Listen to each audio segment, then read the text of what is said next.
Pfizer lied, people died. Governments lied, people died. Ursula von der Leyen lied, people died. This is what we learned in the past week, starting of October 10th, 2022. On that day, we found out on record that a representative of Pfizer acknowledged in the COVID committee in the European Parliament that they never tested their injections for stopping the transmission of the virus. The same information was confirmed 3 days after, on October 13th, 2022.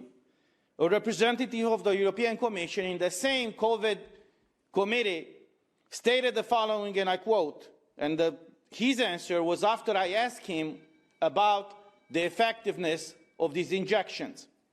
And he said the following: if you want to have a vaccine that prevents transmission, best of luck. We could have got it, but it is not there yet.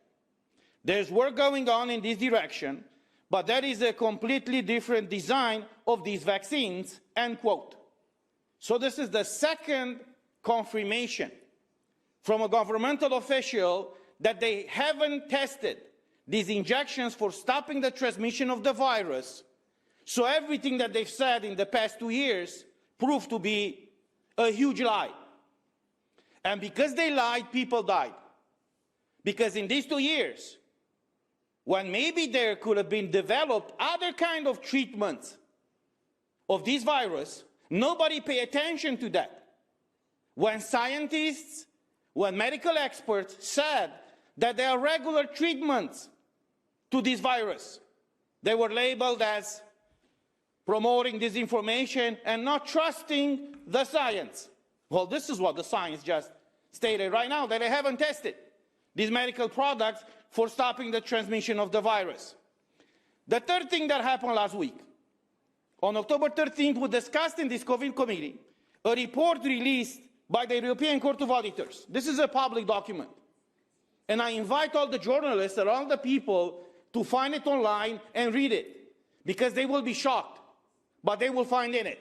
And one of the things that I found and pretty much shocked me is the following, and I quote: by November 2021, the Commission had signed 71 billion euros worth of contracts on behalf of member states to purchase up to 4.6 billion COVID-19 vaccine doses. We are 460 million people in the EU. Ursula von der Leyen signed purchasing contracts of 4.6 billion COVID-19 doses of vaccines. When I saw this figure, I thought that I'm not seeing clearly. I wear glasses, you know, I have to do this. I mean, are they serious? That means 10 doses of vaccines. She signed contracts to purchase for every human being in the European Union.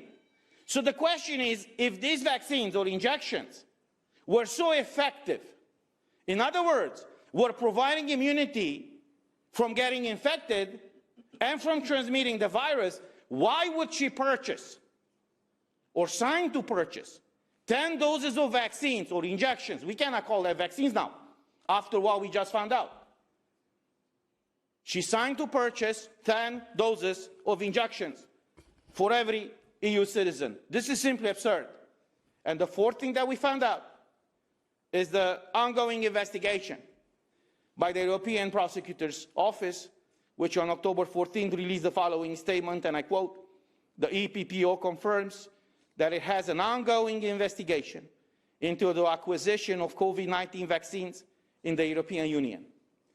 So, unfortunately, it took us 2 years to realize and to make these public officials and these companies to acknowledge something that all of us said by raising just logical questions.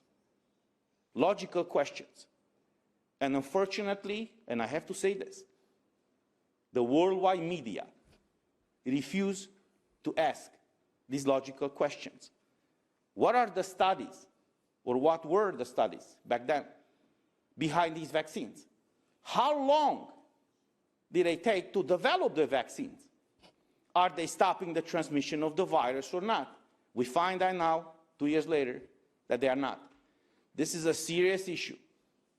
And I hope that all these public officials who are still holding public offices will never ever be again elected by the people in any such office. And nevertheless, considering the fact that Ursula von der Leyen lied and people died, clearly she committed fraud, corruption, she's in a clear conflict of interest, she must immediately and unconditionally resign from the position as President of the European Commission.